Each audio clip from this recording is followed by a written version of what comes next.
আসসালামু আলাইকুম গাইস। তো আমি আমার ছোটো ভাইরা খুঁজা পাইতেছি না। তো আমাদের এলাকায় একটা মনে করেন এলাকায় একটা প্রত্যেক বছর একটা উরুষ হয়। তো উরুষে মনে করেন খিচুড়ি দেওয়া হয়। তো আমার ছোটো ভাই মনে হয় ওই জায়গায়। তো এত লোকের ভিতরে আমি খুঁজা পাইতেছি না। তো আমি আরও পারবো না।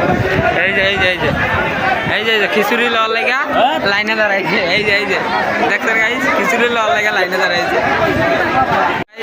এত এত লোকের মাঝখানে হুড়াহুড়ি কইরা তার ভিতরে এই যে সুন্দর সুন্দর চেয়ার মানে সোনার ছেলেরা খিচুড়ি খাই যাইছে। আই কি স্বাদ, সেই স্বাদ না? তো এত সিরিয়াল খাইতাম কিন্তু এখন যাইতো না বা খাইতাছ। Hello guys,